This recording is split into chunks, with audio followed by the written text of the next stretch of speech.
હે તમારા દલડા રે તમારા મનડા ને વારો મારા રે હમ માનો જે રે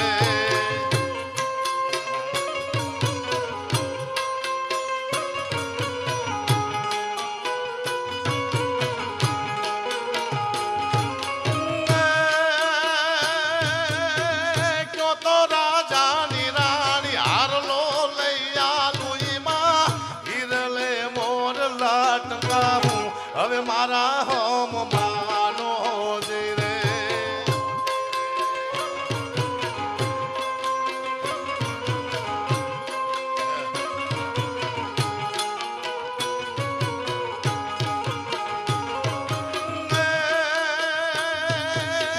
ક્યો તો રાજાની રાણી દલડા ઓ વારું અને પલમાં પાથરું પ્રાણ મારા રે હમ માનો જે રે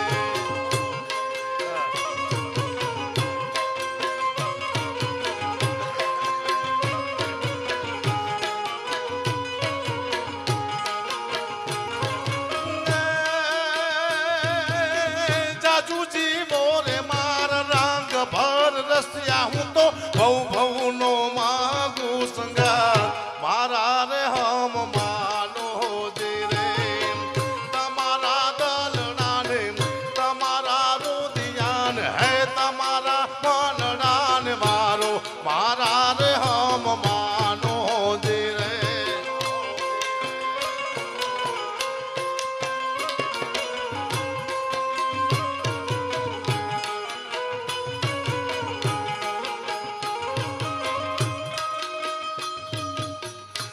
આવા આવા ગીત હતા આના શબ્દ આપણે સમજાતા શું કહે છે ગીત છે બોલો ગુજરાતી શબ્દ તો સમજાય છે હમણાં એક નવું ગીત આવ્યું હતું સ્વિફ્ટ મોટર કાર ગાડી અમે તો ફરવાના તો હપ્તા કોણ તમારા બાપ ભરવાના સીધા ફરશો તમારા બાપજીનું છે ચાલે છે પણ નાનબે માનું પ્રસંગ છે એકાદી લાઈન નાનબે માને હમણાં તમને મજા આવશે હે મેં તો રાખી તારી ટેક મારા બદલી નાખ્યા લેખ મારા સુતેલા કિસ્મત જગાડતી મારી નાનમે માં વેલી વારે આવતી એ મારી નાનમે માં વેલી વારે આવતી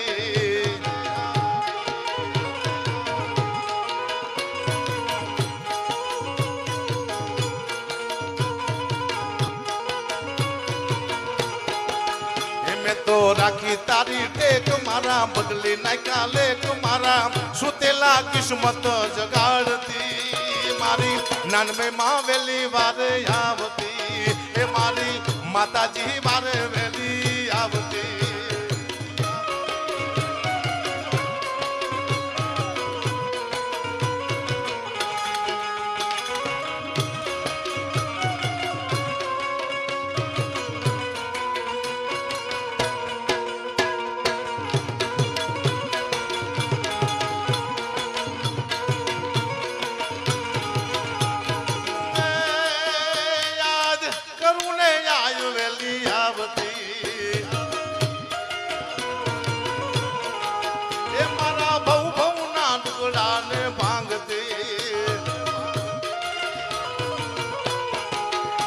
તો રાખી તારી ટેક મારા બદલી નાખ્યા લેખ મારા સુતેલા કિસ્મત જગાડતી મારી નાનબે માં વેલી વારે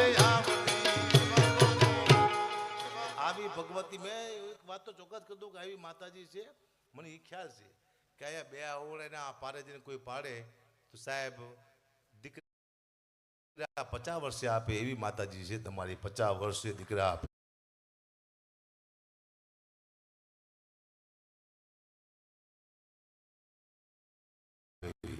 આ દીકરા દેવા માટે તમારા કુળમાં આવી છે તમારા પરિવારમાં આવી છે તમને જ્યારે તકલીફ પડે ત્યારે માને યાદ કરો ને આવીને ઊભી રહે એટલી શ્રદ્ધા તમામ હોવી જોઈએ પણ ટાઈમે યાદ કરવાની સાયકલમાં પંચર પડે પછી યાદ નહીં કરવાની એ તમારે હાથે કરાવી લેવાનું તો મુસીબત આવે ત્યારે માને યાદ કરવાની ગમે યાદ નહીં કરવાની કહેવાય મારા પગાર અટકી ગયો છે અટકી જાય તમે કામ ન કર્યું હોય તો માપે મુદ્દો આ છે એટલે દિવસે બધું બદલાનું એક દેવ પગલી મારો મિત્ર હમણાં કદાચ આવશે કદાચ દિનેશ લાંબાની આવવાના છે બોલિવૂડનું મોટું કલાકાર આવી રહ્યું છે આવે તો આપણા બાઇક ને કે એમના બાઇક આપણે એમની ગરજ છે ને યા તો કહું છું દેવ પગલી બધા આવવાના છે ન આવે તો કંઈ નહીં, આપણે તો હું છું જ તે, હું તો આપણો છે, આવશે બિચારા મારા માણસો છે. એટલે દેવ પગલી મારો મિત્ર છે, રોક સ્ટાર છે બહુ. એનું એક ગીત આવ્યું હતું. એ ગીત મેં ગાયું ને તો માતાજી મને સ્વપ્નમાં આવ્યા અને મને બહુ વઢ્યા કે સાલા કોઈ દી ગાતો ને આ ગીત. એને ગીત સારું ગાયું છે. મહાપાએ કંઈક માગ્યું છે, નાનબી મહાપાએ માન લો એની માએ કંઈક માગ્યું છે મહાપાએ. પણ એને શું ભૂલ કરી એકાદે શબ્દમાં એ તમને કહું. એ ગીત તમને લાઈન સંભળાવું પણ હું ભૂલ હતી માતાજીને શું નું ગાયું એ તમને કહું. એ તારી મારી આબરૂનો સવાલ મારી માં મારો તે ટાઈમ હવે લાઈવ મારી માં એલા હવનો તે દહકો આયો મારી માં મારો તે ટાઈમ હવે લાઈવ નાનબે માં.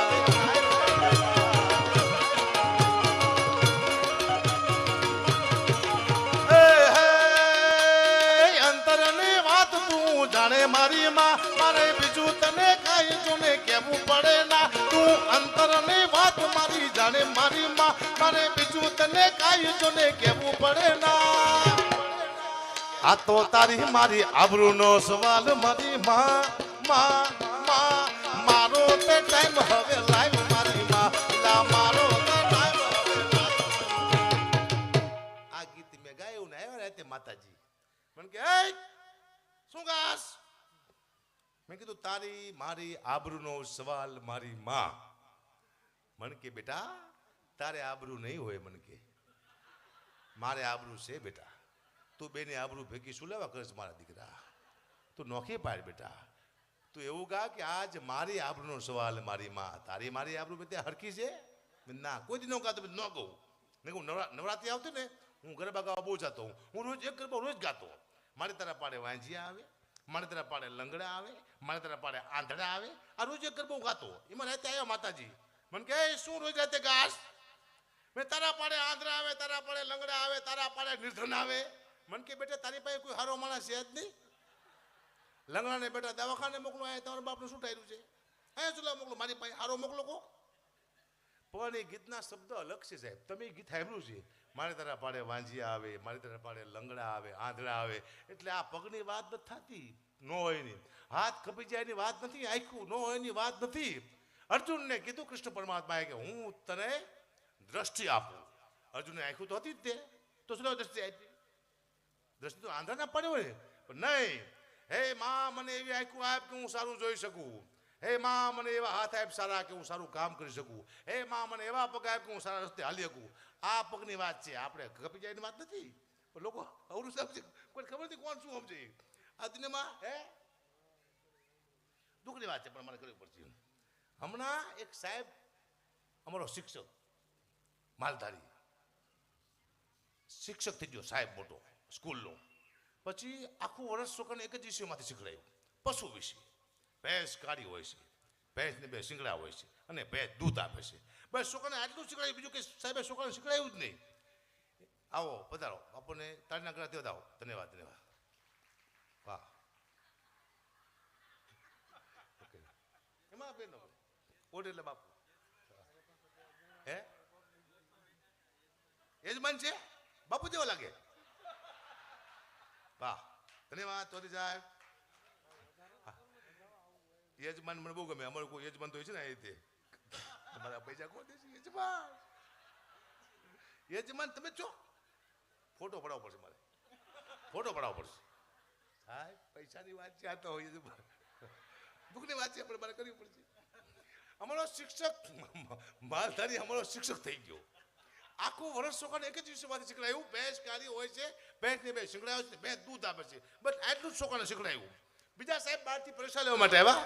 પરીક્ષા લેવા માટે આવ્યા એટલે ઊભા કર્યા છોકરાને કે છગન તું બધા બેટા બોલ આપણા પ્રાણી વિશે બે શબ્દ બોલ. છગન કે આપણું પ્રાણી ભેંસ છે. ભેંસ કાળી હોય છે, ભેંસને બે શિંગડા હોય છે, ભેંસ દૂધ આપે છે. વાહ બેટા વાહ. બે જાઓ બે જાઓ બેટા. મગન તું પોતા વાળા દીકરા આપણા સ્કૂલ આપણી શાળા વિશે બે શબ્દ બોલ. મગન કે આપણી શાળા સુંદર છે. આપણી શાળાને બહાર એક ભેંસ ઊભી હોય છે. ભેંસ કાળી હોય છે, ભેંસને બે શિંગડા હોય છે, ભેંસ દૂધ આપે છે. સાહેબ કે બેજા સાલા એક ને એક વાત કરે. બેટા માધવ તું ઉભો તમારા દીકરા ને આપણા વડાપ્રધાન વિશે બે શબ્દ બોલ. માધવ કે આપણા વડાપ્રધાન નરેન્દ્ર મોદી છે એ ભેંસનું દૂધ ખાય છે. ભેંસ કાળી હોય છે, ભેંસ તમે શિંગડા હોય છે, ભેંસ દૂધ આપે છે. સાહેબ અહીંયાથી કંટાળી અને ગાડી લઈને સાહેબ ભાગ્યા બિચારા. તો બહાર જઈને સાહેબ સીધા ભેંસ આને ભટકાણા, ભેંસ આને ભટકાણા સાહેબ. તો સાહેબ કોમમાં વહી ગયા. મહિના પછી સાહેબ ભાનમાં આવ્યા અને સાહેબને કોઈ પૂછ્યું કે સાહેબ શું થયું? કે ભેંસ ભટકાણી. ભેંસ કાળી હોય છે, ભેંસ તમે શિંગડા હોય છે, ભેંસ તમારીમાં દૂધ આપે છે. સાહેબનું મગજ પડી ગયું. દુઃખની વાત છે પણ મારે કરવી પડશે. દુઃખની વાત છે. મારો નિયમ છે આ સ્ટેજમાંથી બાપુ મેં કોઈ દી કોને સલાહ નથી આપી. તો કીધું બાપુ કોઈ નહીં સલાહ આપતો જ નથી. એક જ મેં સલાહ આપી હતી. એક વાર ભૂલથી સલાહ આપી દીધી કે સાહેબ કોઈ દારૂ ન પીતા. દારૂ સારી વસ્તુ નથી સાહેબ, કોઈ દારૂ ન પીતા. આવું હું બોલ્યો તો મને હવારમાં ફોન આવ્યો કે ક્યાં તારા બાપનો પી છે કે. મેં તો પેલા ફૂલ થઈ જાઓ, ફૂલ થઈ જાઓ, અમારે શું લેવા દેવા. આ તો કીધું તારની મેં સલાહ બંધ થઈ. આનંદ કરો, મોજ કરો, બાકી કઈ શું છે જીવનમાં મને ખબર. આ ધર્મનું કાર્ય છે. આ તમે આમાં મેં જોયું ઘણા બધા દાતાઓ છે, ઘણું બધું માના સાનિધ્યમાં માને આપ્યું છે. એનું મંદિર બન્યું, માની પ્રાણ પ્રતિષ્ઠા. તમે માનું ઘર બનાવો ને એટલે મા તમારા આવા 10 ઘર બનાવે મને ખબર છે. કારણ કે માનું ઘર બનાવ્યું છે, માની પ્રતિષ્ઠા કરી છે, માને રહેવા માટે આપણે ઘર આપ્યું છે.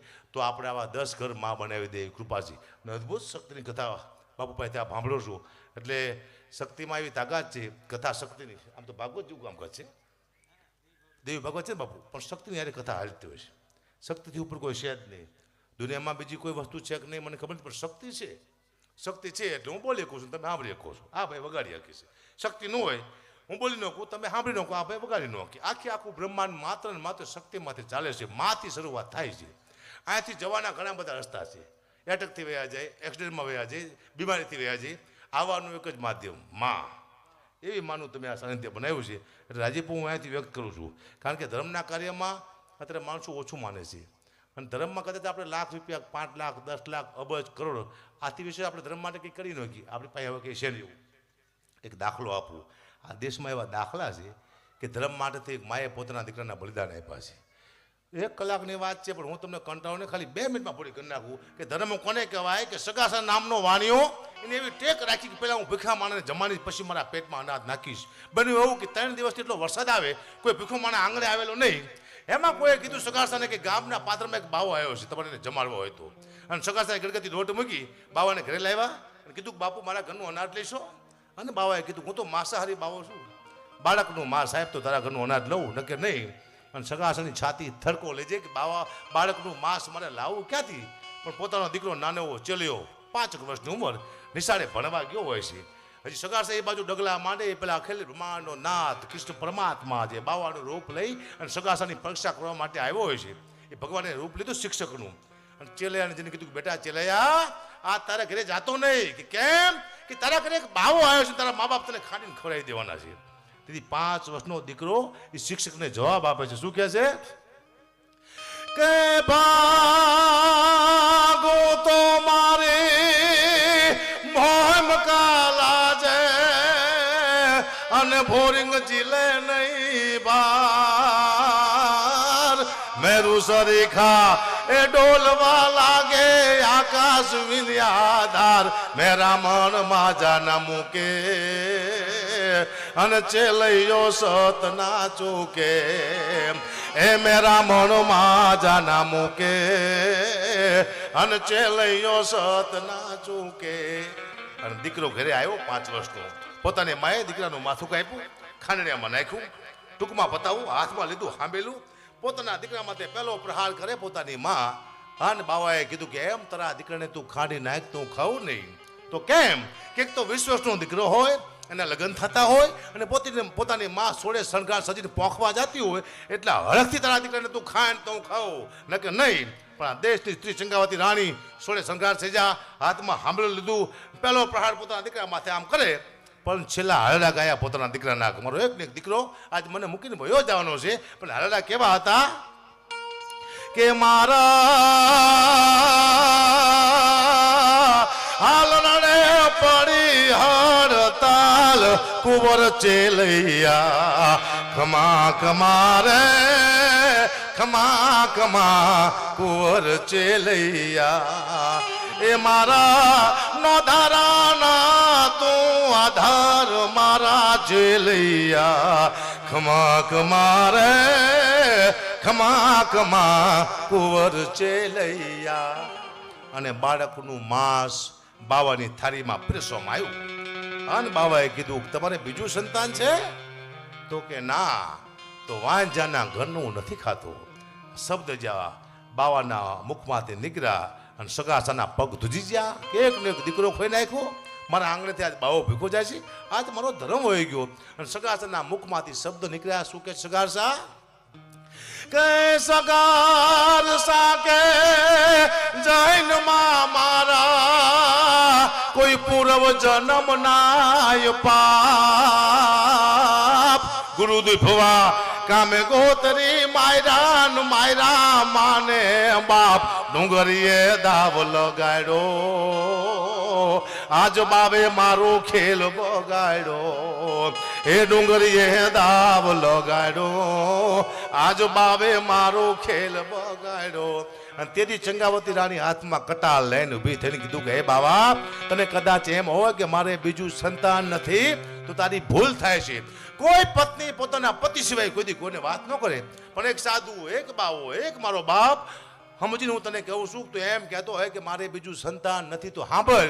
ચંગાવતી રાણી બાવાને જવાબ આપે. શું કે બાપ સમજીને કહું છું બાવા, મારે પેટ છે મહિના 5. આજ બાપ સમજી તને કહું છું બાવા, મારે પેટ છે મહિના 5. આશરો સીતા એ રામ નો એને આવે નવની આજ બેઠો થાવ નહીં દઉં બાવા, તને જેમાં વિના નહીં દઉં જાવા. એ બેઠો થાવ નહીં દઉં બાવા, તને જેમાં વિના નહીં દઉં જાવા. આને ધર્મ કહેવાય. પોતાના દીકરાના બલિદાન આપે. આપણે 500 રૂપિયા લખાવી આખા ગામમાં દોડી મેં 500 લખાયા. કયો ઉપકાર કયો દેશ માટે? પેલા ઉપકાર કયો દેશ માટે? બલિદાન આપવા પડે. પણ આપ સૌએ આ ધર્મનું કાર્ય કર્યું છે, એમાં લાખો રૂપિયાની સંખ્યા વાંચી મેં. આ મુદ્દો છે. આપણી પાસે અત્યારે ધર્મ કરવા માટે આપણી પાસે પૈસો હોય તો કોઈ મા ભગવતીને કોઈ ગૌશાળામાં, કોઈ સારા કાર્યમાં, કુળદેવીમાં, આમાં આપણો પૈસો વપરાય છે, સત્ક્રમમાં જાય છે. કદાચ આપણા ઘરમાં ભૂલથી એવો કંઈ પૈસો આવી ગયો હોય તો એને દબાવી દેશે. આ કૃપા છે માની. એટલે આપ ગામનાને હું અહીંયાથી ધન્યવાદ આપું છું. આપ સૌએ બહુ અદ્ભુત કાર્ય કર્યું છે અને એવડો મોટો પ્રસંગ કર્યો છે. ગામ નાનું છે, પ્રસંગ મોટો છે. એ છે આ બધો. આ ગામમાં થઈ શકે કે આવડું ગામ આવો મોટો પ્રસંગ કરવો અશક્ય વસ્તુ છે. પણ તમે વિશાળ પ્રસંગ કર્યો છે. કથાથી લઈ, જમણવારથી લઈ, ડાયરાથી લઈ કોઈ વસ્તુ તમે બાકી રાખી નથી. પણ મારે જે બીજો રાઉન્ડ લેવાનો છે, કારણ કે વચમાં 1 કલાક થાય ને શ્વાસ લેવો પડે ને કે હું મરી જાઉં. તમે તો ઘરે વયા જ જાઓ, તમે મારી કહાણી ન હોય મને ખબર છે, પણ હું મરી જાઉં. એટલે 10-15 મિનિટ બાપુ થઈ ગયા આર્યા એટલે મજા આવે એવું કંઈક. હઠીજીને કહું થોડુંક સાહિત્ય કરે 5-10 મિનિટ, પછી પાછું હું પ્રગટ થઉં છું. તમારે જાતા નહીં, જાવું હોય તો હું તમને રોકી ન શકું, પણ જાતા નહીં. આજનો પ્રોગ્રામ બહુ મહત્વનો છે. બાપુ આપ તો બેઠા છો ને, થોડી વાર જાવું હે તો જાઓ બાપુ. કારણ કે હું તમને એટલા માટે ન રોકી શકું. સવારમાં કથા કરવાની છે, આમાં તમારે વધુમાં વધુ મૌન રહેવું પડે. મને હાથથી કેમ કઢાય એમને ખબર છે. અવાજ ઘડીકમાં બેસી જાય સાહેબ, પણ તમે થાક્યા પાક્યા હોય, સવારમાં વહેલું ઉઠવાનું હોય, નાવાનું હતું. અને આ અમારે રાઠોડ છે, મંગળ રાઠોડના ભાઈ છે નાના, ને અદ્ભુત શું કરો તબલા બધાઓ તાળના ગળગાથી. વાહ રાઠોડ સાહેબ વાહ. એટલે થોડી વાર માટે આપણે હઠીજીને કહું એને મજા આવું સાહિત્ય કરે. એકવાર જોરદાર તાળના ગળગાથી. હઠીજી રાજપૂત છે, દરબાર છે, વધાવો તાળી ગળગાથી. વધારે આપણે મહેમાન છે. વાહ વાહ વાહ. પાછો પાછો